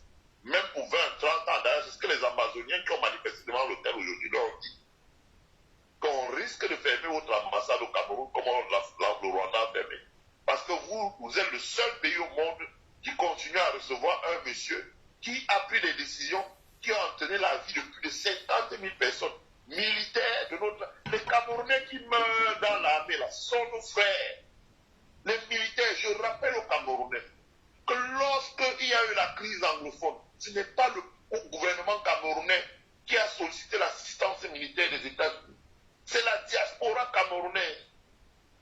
Elle est allée au Congrès, au Sénat américain, elle a dit que nous payons les taxes, nous travaillons, nous enseignons vos enfants, nous sommes impliqués dans le financement de vos entreprises, nous participons à la communauté, nous payons des impôts, nous sommes de braves citoyens, nous sommes dans l'armée, nous sommes dans la justice, nous sommes des fonctionnaires fédéraux qui travaillent 12 heures par jour, nous sommes dans les institutions financières privées, nous travaillons 14, 16 heures des fois par jour, 7 jours sur 7, 120 heures par semaine. Et ces Camerounais ont rappelé aussi au gouvernement américain que nous ne pouvons pas laisser nos frères mourir au front. C'est là que les États-Unis sont venus aider le Cameroun. En amenant des pièces de recharge pour que tout le matériel militaire, à 80% qui ne fonctionnait plus, on a remis ça sur pied, on a réparé avec les mécaniciens américains, on a réparé ça pour que ça fonctionne. Les engins et tout ça. Tout le matériel militaire était à terre. Les chars étaient à terre. Il n'y avait même plus de moteur. Les gens avaient démonté les pièces pour aller vendre je ne sais pas où. C'est les Américains qui ont réparé tout ça. Le Cameroun n'avait pas de logistique pour transporter nos troupes. Les troupes prenaient le train, dormaient dans le train, arrivaient une semaine de voyage, arrivaient au nord déjà épuisés. Il a fallu que c'est les Américains qui réparent les avions de transport de troupes. Etc., etc. C'est le travail de la diaspora. Donc, on ne peut pas manquer de respect à cette diaspora-là. Et si les Suisses continuent à l'accueillir pour qu'il parle de fasse son show, les Camerounais vont exiger après, c'est-à-dire que dans l'ordre de la campagne électorale, on va exiger aux candidats que celui qui est élu s'engage à fermer les ambassades du Cameroun. Fermer les intérêts suisses, parce qu'on peut vivre sans la Suisse. On n'a pas besoin de la Suisse. Comme ça, l'argent qu'ils ont mangé intercontinental, là, ils avalent ça éternellement, ils avalent ça plus.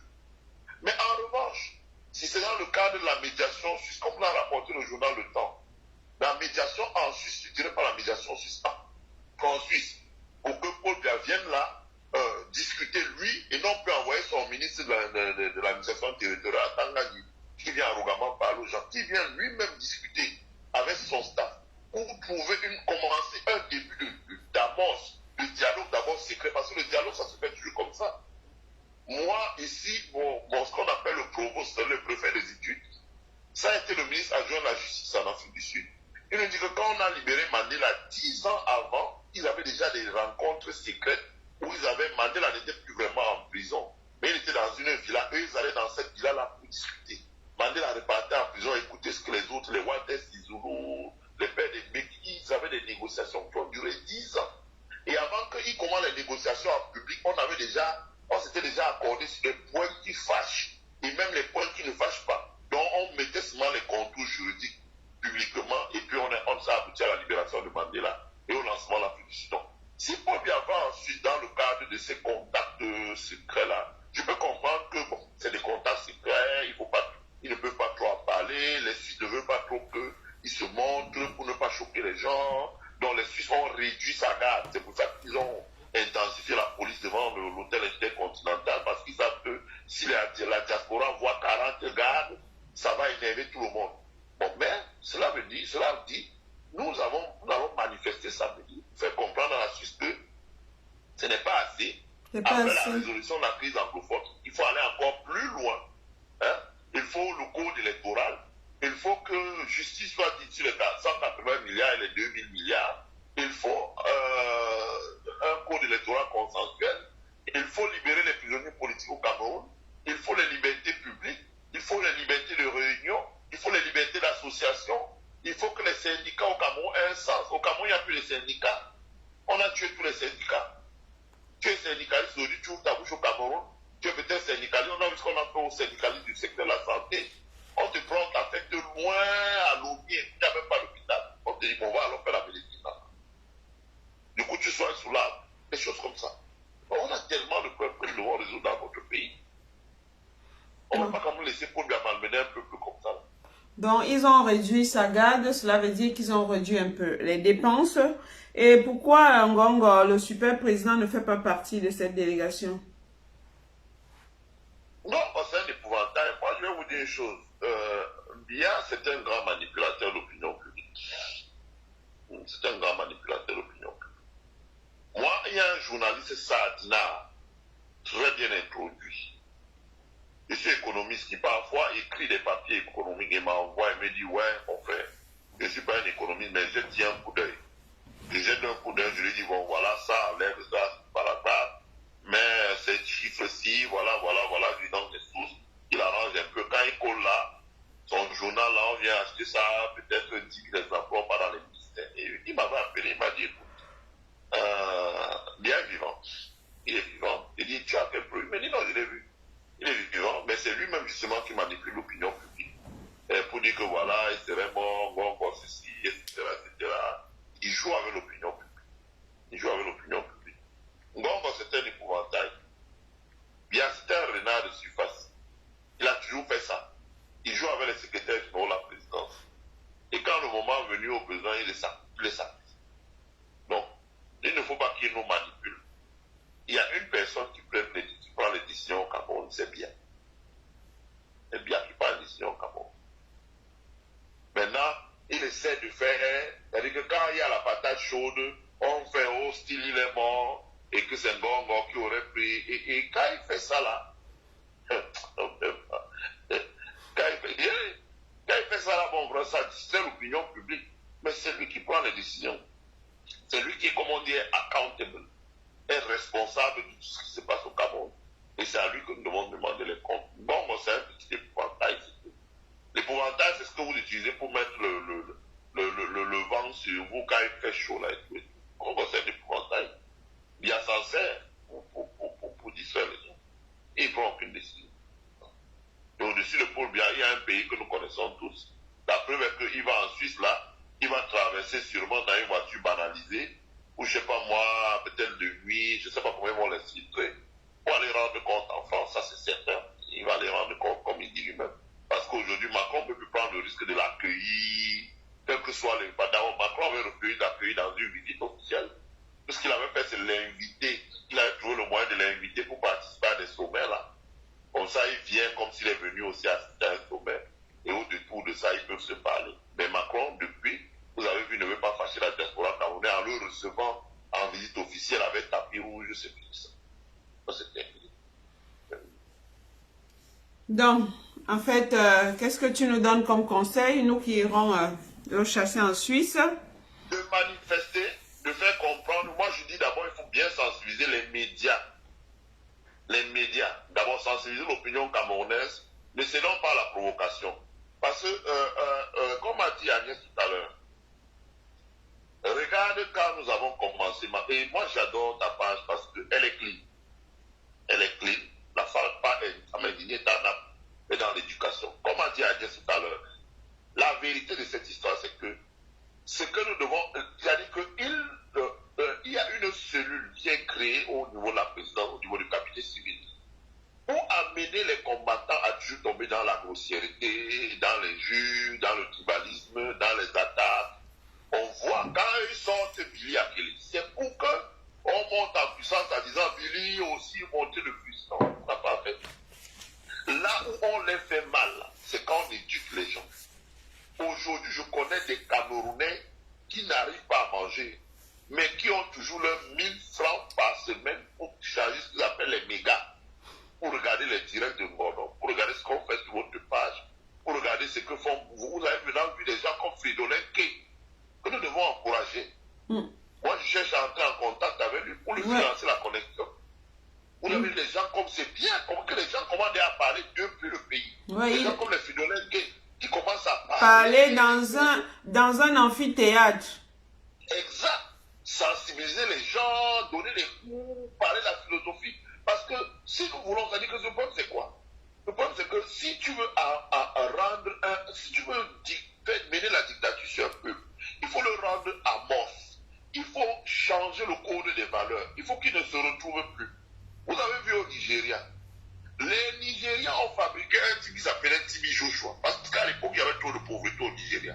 Il a endormi les gens pendant 2 décennies.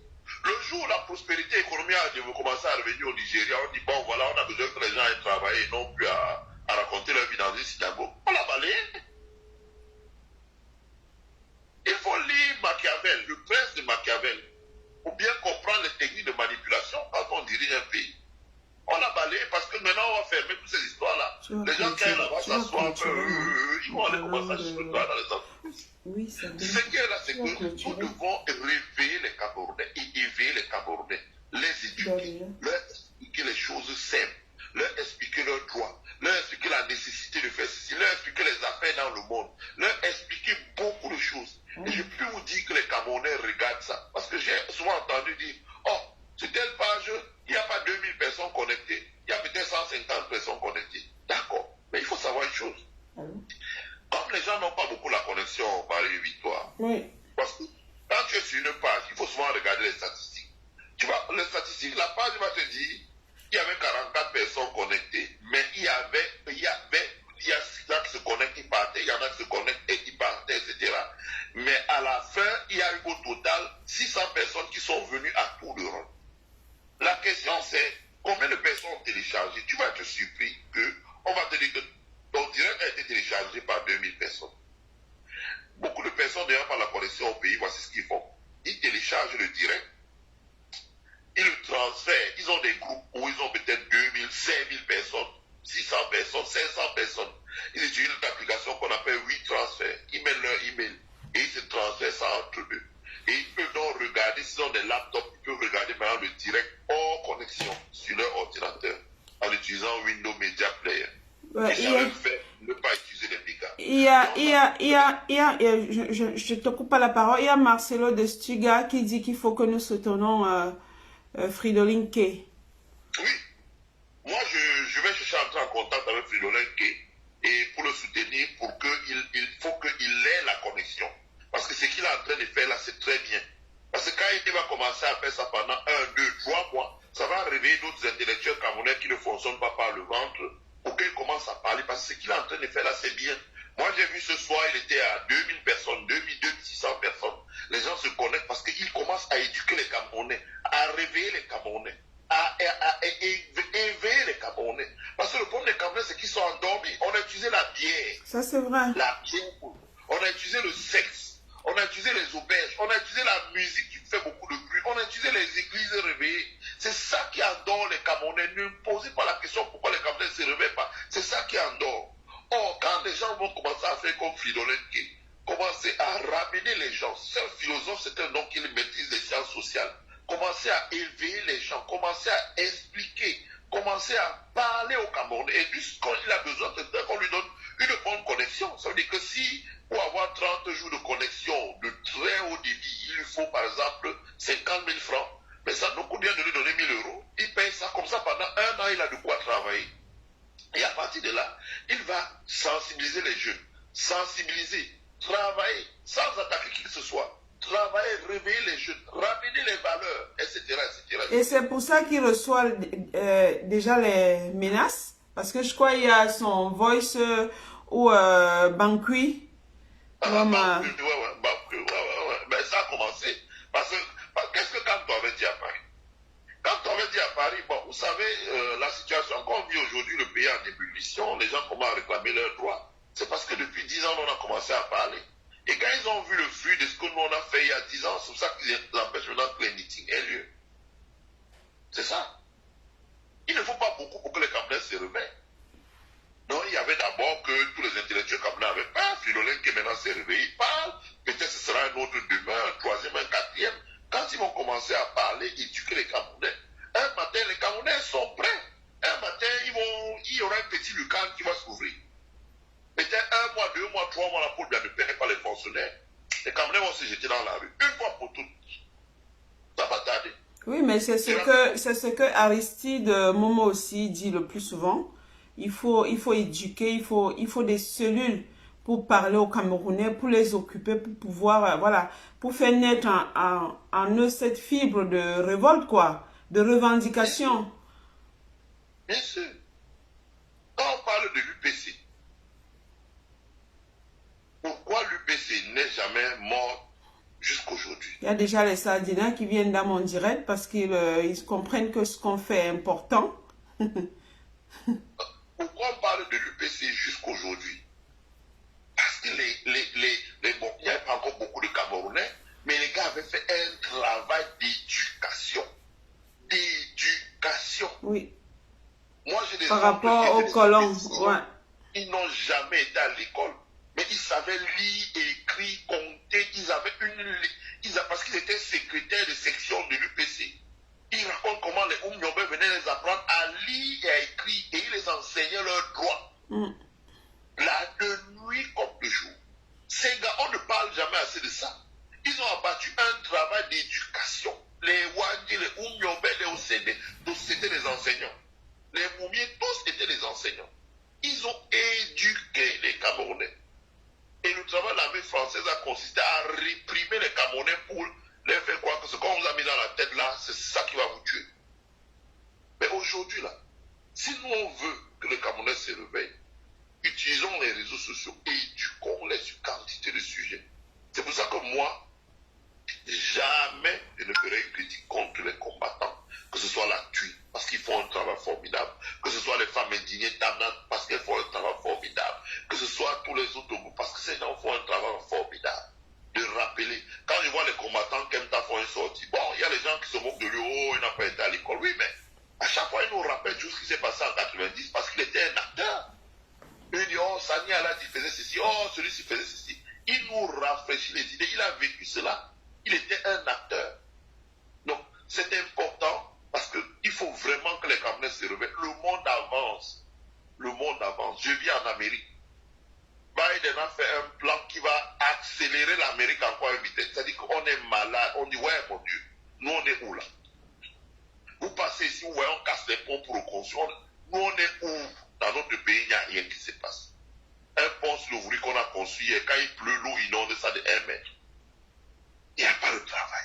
Les populations s'entassent à Douala. Le mètre carré de Douala, le terrain est déjà à 100 000 à Douala dans le marécage. Alors que tout l'arrière-pays est vide. Et vide. Il n'y a rien. Tout l'arrière-pays est vide. Il n'y a rien. Les gens fuient pour s'entasser en ville. Ils n'arrivent plus à manger. Il n'y a rien. On ne peut pas laisser ça comme ça. Il y a quelques narcotrafiquants, quelques quoi là, quelques gens qui cultivent les diamants dans les collines, qui recyclent ça, ou ceux qui gagnent les marchés publics, ou ceux qui sont dans les cycles où il y a l'aide internationale qui arrive pour détourner. C'est eux qui ont fait quelque chose. Mais le reste des Camerounais nous voient, nous broient du doigt. Et on ne peut pas se taire. Alors voilà ce que j'avais à dire vraiment pour être de tout cœur avec tous ceux qui iront faire savoir à Genève que vraiment les Camerounais ne sont pas contents, les Camerounais sont mécontents. On va aller le faire savoir. La loi suisse nous autorise à manifester. Les autorités suisses ont pris toutes les dispositions pour que Paul Biya vienne négocier.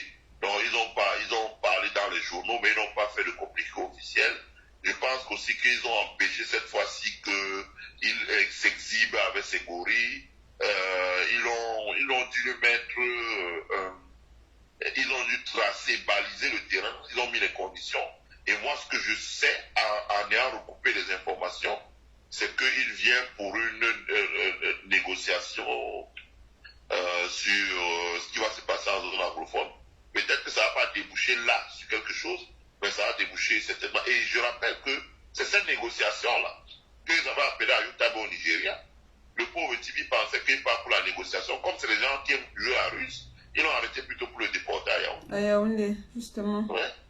Ils l'ont arrêté pour le déporter à Yaoundé. Alors qu'il venait pour une négociation secrète.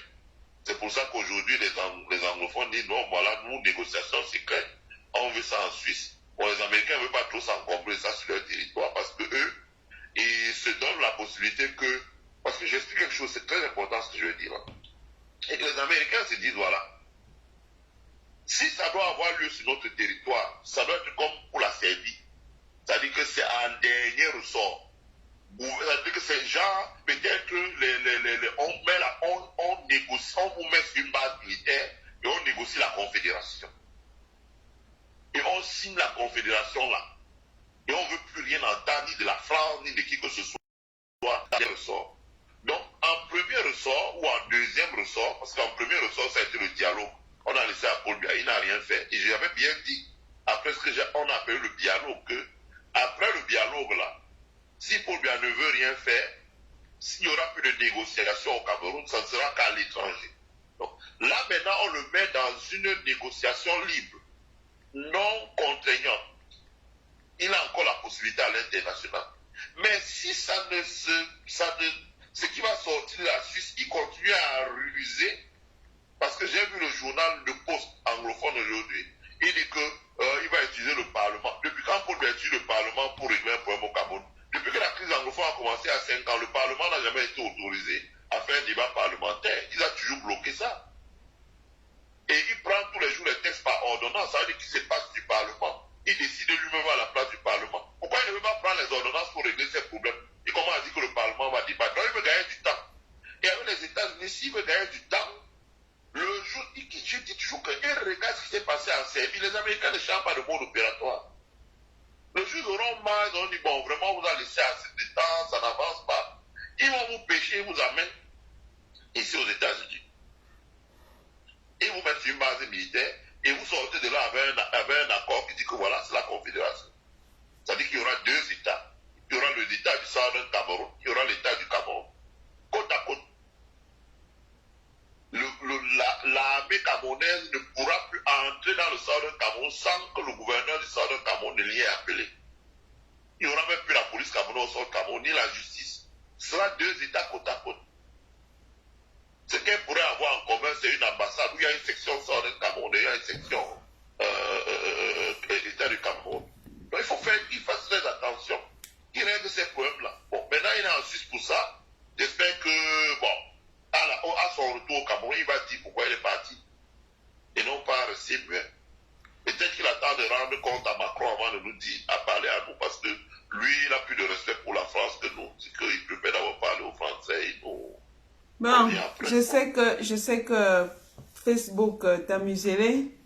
Au moins, ça t'a donné l'occasion aujourd'hui de t'exprimer par rapport à cette sortie de Paul Biya, de nous édifier un peu sur ce qu'on appelle la géopolitique, ce que nous ne maîtrisons pas. Et voilà, je sais que voilà, beaucoup de personnes viendront écouter ce qui a été dit dans ce live. Merci beaucoup de ton intervention et merci. Nous Permets-moi de dire un mot avant de partir. Vas-y. Je voulais te faire un compliment, vraiment, je te trouve très belle et très présentable dans ton direct, franchement. Mais est-ce que tu me vois? Moi, je croyais que tu étais muselé. Ouais, je t'ai regardé.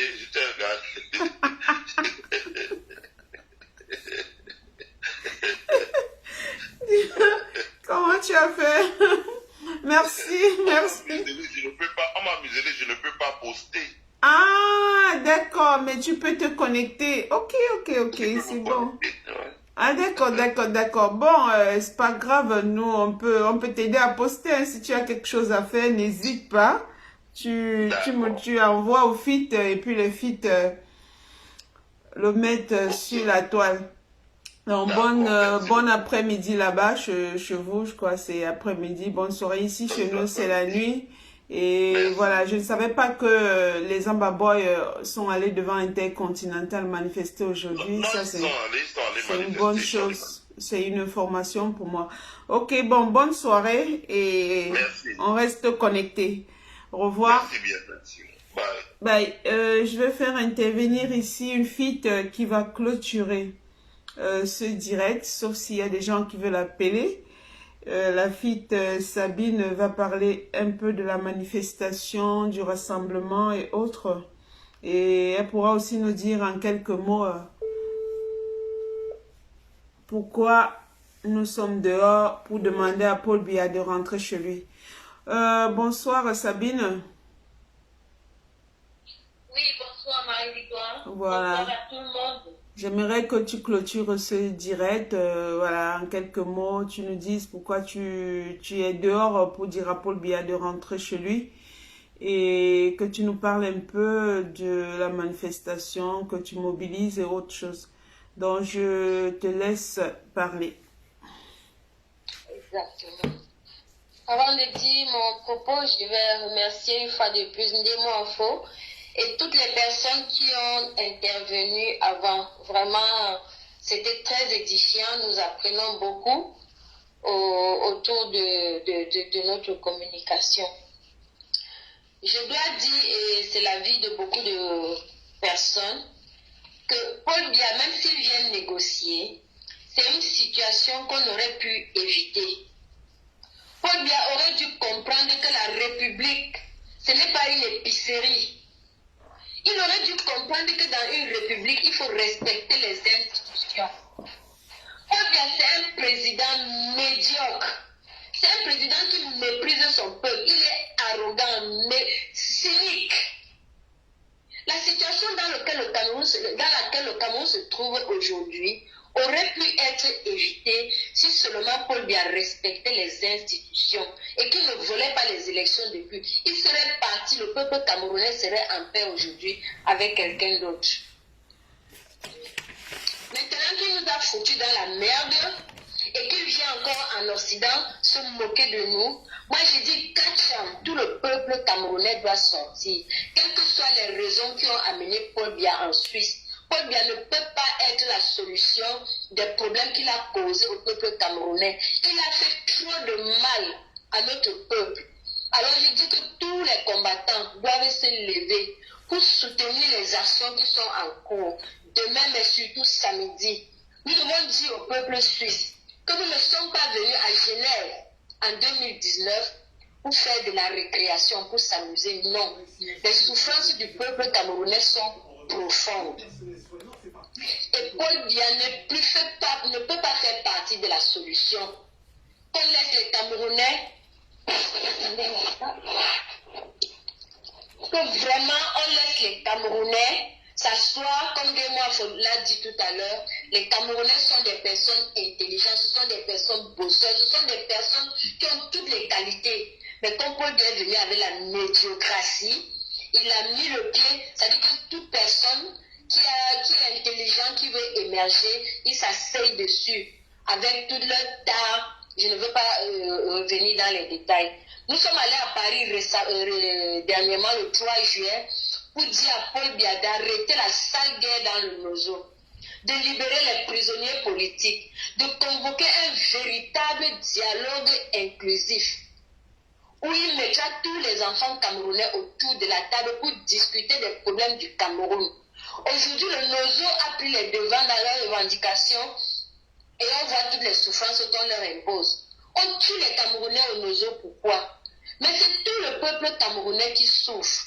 Et Paul Biya, comme d'habitude, a triché en organisant un simulacre de dialogue. Après, il allait rendre compte à ses maîtres. Nous ne voulons plus de ce cinéma-là au Cameroun.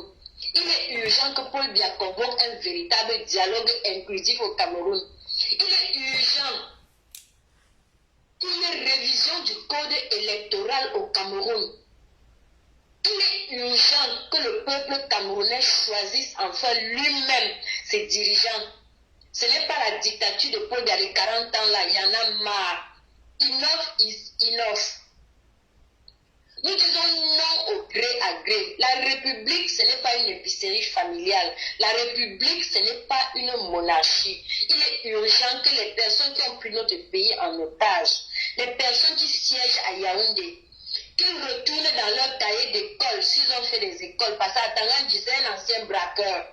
On ne sait pas comment il a négocié pour se retrouver au ministère de l'Intérieur et il est en train de pourrir le Cameroun. Que ces personnes retournent dans leurs livres pour réapprendre ce que c'est qu'une république et qu'ils le pratiquent. La république, ce n'est pas une monarchie. Nous voulons des audits de 40 ans de gestion de Paul Biya. Nous voulons des audits de l'argent de la CAN qui a glissé en 2019. Nous voulons les audits de 180 milliards de la COVID-19, il faut que les rapports soient rendus publics, que le monde entier voie comment même la misère du peuple camerounais est utilisée par cette oligarchie pour s'enrichir. Pendant que le peuple mourait sous la COVID-19, ils ont utilisé cette pandémie pour s'enrichir encore. Ils ne font que ça depuis 40 ans. Nous devons aller en Suisse leur dire ça. Nous devons dire ça à tous les pays occidentaux qui soutiennent le Cameroun. Nous devons dire ça au maître de Paul Biya, comme il est meilleur élève ailleurs et qu'il méprise son peuple.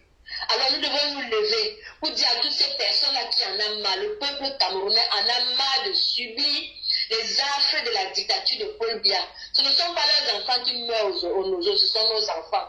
Que ce soit les militaires ou les séparatistes, ce sont les enfants des pauvres qui meurent. Alors la diaspora doit se lever, doit courir après le rat, c'est un rat de goût. Comme il a rendu le Cameroun tel qu'il est, il faut qu'il reste là-bas. Il vient négocier quoi? Alors que c'est lui qui a mis le Cameroun en faillite. Il négocie quoi? Il cherche l'argent parce qu'il a peur pour son pouvoir. Mais on va le jeter dehors comme un malpropre, ce monsieur-là. Les Camerounais vont le vomir comme un malpropre. Battons-nous. Pour les mamans qui ont été fusillées dans le nord Cameroun avec leurs enfants sur le dos. Pour Florence Ayafor qui a été maltraitée, décapitée. Pour Comfort Toumaza qui a été décapité en pleine rue au Cameroun. Pour toutes ces personnes-là, nous devons nous lever. Nous devons crier notre désarroi en Suisse. Que Paul Biya soit encore là ou pas, la manifestation doit être populaire pour montrer au peuple suisse que nous ne sommes pas la chair à canon de Paul Biya.